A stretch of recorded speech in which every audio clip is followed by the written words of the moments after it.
Fala galera, belezinha? Tudo tranquilo? Bom, continuando a aula de Revolução Francesa então. Revolução Francesa parte 2. Vamos olhar para a sociedade da França naquele momento. Primeiro é importante dizer que a França tem mais ou menos 25 milhões de pessoas e que é a maior população da Europa Ocidental. Tá, mas como é que é essa população? 80% rural. Então, falar de França, falar de Revolução Francesa, nós estamos sim falando de uma revolução burguesa, que vai atender os interesses da burguesia. Não são os interesses dos servos, são os interesses da burguesia. O interesse do terceiro Estado. Mas de uma parte do terceiro Estado, que é a burguesia. Tá? Então, mas apesar de ser o interesse da burguesia, 80% da população é rural. 80% da população vive no campo. É uma sociedade estamental. Qual que é a diferença da sociedade estamental para a sociedade de classes? A sociedade estamental ela é determinada pelo seu nascimento.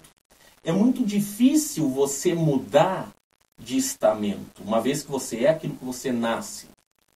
Mas Vitor, eu gostaria de ser outra coisa. Cuidado, companheiro, porque Deus te quis assim. Se você quiser mudar, como assim? Deus quer uma coisa para você, você quer outra? Como é que pode? Cuidado. Nós não podemos ficar querendo mudar a nossa vida, mudar as nossas coisas, porque Deus tem a vontade dele. Então, atenção com isso. Mas não dava para mudar? Dava para mudar. Mas é muito raro, é muito difícil. Tudo bem? É muito difícil. E a sociedade de classes? A sociedade de classe ela não é determinada pelo nascimento, ela é determinada pelo seu poder econômico. Então, se você enriquecer ou empobrecer, você muda de classe. Agora, na sociedade estamental, é mais complicado. Aqueles caras que conseguiam mudar de estamento são especialmente burgueses, que compram títulos de nobreza. Vitor, como assim? Olha, você assistiu a aula de economia, você viu que o Estado estava em crise econômica? Então, o que o rei começou a fazer para arrecadar dinheiro? Ele vendia o título de nobreza. Você quer ser nobre? Ótimo, então me paga aqui tanto que eu te dou um título de nobreza. E aí você passa a ser nobre, olha só que legal. Se você pagar muito, seu filho herda o título. Se você pagar pouco, é só para você. Mas qual que é a vantagem disso? Bom, você tem os privilégios da nobreza. Você não paga impostos, você pode caçar, você tem privilégios no tribunal. Né? Então, a mudança de estamento é possível, mas só para aqueles que são verdadeiramente muito ricos, né? Que compram o título de nobreza. Tá? Bom, sociedade estamental quer dizer isso. Né? Pouca mobilidade social. Ela é possível? Ela é possível. A mudança é comum? Não é comum. Quais são os estamentos, então? Primeiro, o clero. O clero nós podemos dividir em alto clero e baixo clero. O alto clero, é claro, que é aquele formado pelos cardeais, pelos bispos, pelos arcebispos, né? Por esse setor mais alto da igreja. O baixo clero pelos setores mais baixos. Agora tem uma questão interessante. O alto clero, em geral, é associado à corrupção. Porque o alto clero, em geral, está muito mais ligado à política do que à fé religiosa. Então eu sou um grande nobre, que eu quero ter influência na religião, quero ter influência na igreja da França, eu coloco meu filho para ser bispo. Né? Ou para entrar na igreja e vou promover a ascensão dele. E aí ele vai ter, então, né, a participação dentro da política.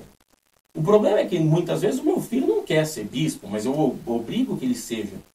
Mas, ele é apaixonado por uma mulher, ele quer se casar, mas não tem problema, ele casa, ele vai lá, ele faz.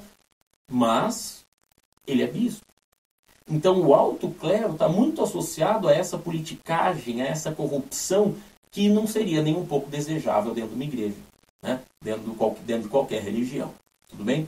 Já o baixo clero, não, o baixo clero em geral é muito amado pelo povo, é muito prestigiado, porque o baixo clero ele entra no clero pela religião, né, em geral. É o filho do pobre, né, que se apega a Deus e que vê a igreja como salvação, como até uma possibilidade de mudar de vida, mas é o baixo clero, então, que ele vai ingressar, né, no qual ele vai ingressar. É o baixo clero que vai se dedicar aos pobres, vai se dedicar à caridade, vai se dedicar aos cuidados e tal.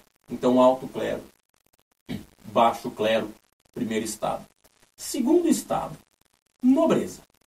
A nobreza, eu tenho uma nobreza de raça, uma nobreza de espada e a nobreza de toga, ou nobreza togada. A nobreza de raça é aquela nobreza original, descendentes dos primeiros nobres lá do tempo do Carlos Magno. Essa nobreza de raça se orgulha de não fazer nada. Qual é a função do nobre de raça na França pré-revolucionária? A função dele é existir. O que ele faz? Ele existe. Para quê? Sei lá, para passear, para ir na banquete, para fazer festa, para fazer politicagem, para caçar, para descansar. Então ele não faz nada. Não paga imposto, nunca pagou imposto, nunca trabalhou, não sabe de nada. O cara existe para existir, para ser. Não produz nada, não pensa num nada. Tudo bem? Nobreza de raça. Segundo tipo de nobreza, nobreza de espada, que são os caras ligados ao exército. Daqui tem uma função mais evidente, que é a função do exército. Então ele está lá, general, coronel, bradá, bradá, bradá. Então a nobreza de espada, a alta patente do exército. Não é o soldadinho que é o nobre, hein, pelo amor de Deus. Né? É a alta patente do exército. E depois um terceiro tipo, que é a nobreza togada, ou a nobreza de toga. O que é toga? Toga é aquela roupinha preta que a gente vê nos ministros do STF. Sabe aquela coisinha preta, assim, que você põe no ombro? Então isso é a toga. Essa nobreza trabalha, porque esses são juízes, esses ocupam cargos do Estado. Quando o burguês vai comprar um cargo, ele em geral compra este cargo, né? Este cargo da nobreza togada. Tudo bem? Agora, todas as nobrezas, os três tipos de nobre, têm privilégios. Que tipo de privilégio? Primeiro, importantíssimo, não paga imposto. Não paga imposto. Então, imposto, o primeiro estado não paga, o segundo estado não paga. Só paga imposto o terceiro estado. Tudo bem? Outra questão. Outro privilégio. Poder caçar. Então, só nobre pode caçar. Outro privilégio. A palavra de um nobre tem muito mais peso do que a palavra de um membro do terceiro estado no tribunal. Então, se eu sou nobre, estou dizendo que não fiz, e 5 membros do terceiro estado disserem que eu fiz, a minha palavra vale mais do que a dele. Eu acho que o número é 12. Acho que você precisa de 12 caras do terceiro estado para pesar tanto quanto de um nobre. Né? Então, complicadíssimo. Outro privilégio. Se você for condenado à morte, você vai morrer na sua casa, sentado na sua cadeira, com um corte na garganta. Ai, Vitor, isso é privilégio? Pega qualquer filme que o carinha é condenado à morte, ele vai ser condenado à morte, né? Ele vai ser executado em praça pública, com os negros tacando tomate, né? Tirando sarro da cara dele. Não tem isso? Então, nesse ambiente, você morrer dentro da sua casa, com um corte no pescoço, sem aparecer para ninguém, sem sofrer, parará, é um privilégio e tanto. Né? Outros privilégios.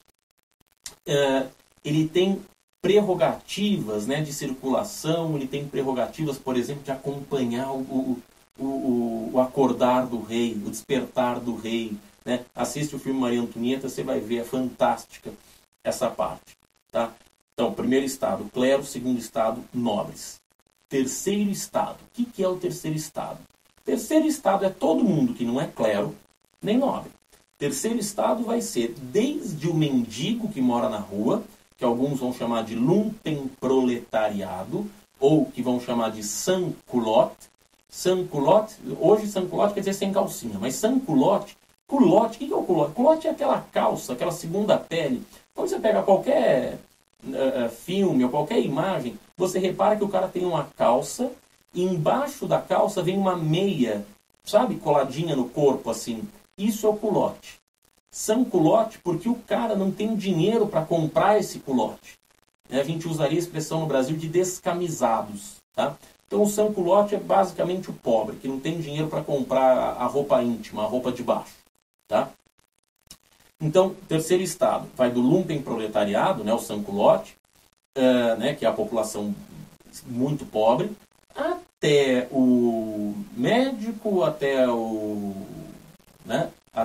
comerciante, até um verdureiro, até um ferreiro, até um marceneiro, passando pelo dono de uma loja, até chegar no banqueiro.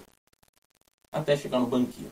Então, tanto o dono da padaria aí que você frequenta no seu bairro, até o dono do maior banco do Brasil, né, do maior banco privado do Brasil, não o Banco do Brasil, mas até o dono do maior banco do Brasil, seriam membros do terceiro estado. Então, se você não é nobre, nem membro do clero, você é terceiro estado. Então, falar de terceiro estado significa falar de uma grande quantidade de pessoas. Olha a pirâmide social aqui, né? A maior parte da população da França é terceiro estado. E falar de terceiro estado é falar de contradições. Porque o interesse do banqueiro não é o mesmo interesse do cara que pediu dinheiro emprestado para ele. O interesse do dono da fábrica, né, do dono da indústria, não é o mesmo interesse do cara que trabalha na indústria. Então, o terceiro estado tem muitas contradições. Tá? Então, a burguesia que está dentro do terceiro estado, né, não quer, por exemplo, as mesmas coisas que os seus funcionários querem. Tá? Um exemplo que a gente vai ver mais para frente é o seguinte, né? A primeira Constituição da França, todo mundo queria a Constituição. A primeira Constituição da França coloca o quê? Voto censitário, ou seja, só o rico vota. Então a gente faz a revolução, a gente fala que é todo mundo igual, mas na hora de votar só vota quem tem dinheiro. Tudo bem? Então o terceiro estado tem as suas contradições, tem as suas, né, camadas aí, os seus tipos sociais, que não têm exatamente os mesmos interesses. Mas então por que tem a revolução? Porque todo o terceiro estado discordava do rei. E aí depois que a gente tira o rei, aí nós vamos ter as nossas disputas dentro do terceiro estado. Tá bem? Dá uma olhada nessa imagem. Né? Essa imagem, repara como o terceiro estado está sendo pisado. O segundo estado tem uma espada, né? Um símbolo aí. Né? O segundo estado tem uma espada. Ele está do lado direito, né? Ou seja, ele está depois do primeiro estado. O primeiro estado está de roxo, que era uma cor do padre, né? Esse chapéu de padre. Observa que você tem aquele babadinho, né, de padre, essa túnica, né? Ele está com uma saia, né, uma batina, né? Uma batina, não uma saia, mas uma batina de padre. Né? Então, observa como os dois se juntam, para pisar em cima do pobre cara do terceiro estado. Tudo bem? Então, algumas questões sociais que permeiam, né, os antecedentes da Revolução Francesa. Por que tem Revolução Francesa? Porque a França está em crise econômica e o povo não aguenta mais pagar imposto. Quem é esse povo? Esse povo é essencialmente o terceiro estado, que não tem esses privilégios, né? Porque já que primeiro e segundo estado não pagam imposto, quem tem que pagar? O terceiro estado. Então observa que o terceiro estado tem que sustentar todo o luxo e mordomia do primeiro e do segundo estado. E eles vão se revoltar daqui a pouquinho. Agora, eu tenho um conjunto de pensamentos, né? Eu tenho um conjunto de ideias para transformar profundamente o Estado francês. Esse conjunto nós vamos conhecer no próximo vídeo, na forma do iluminismo. Segura. Até mais.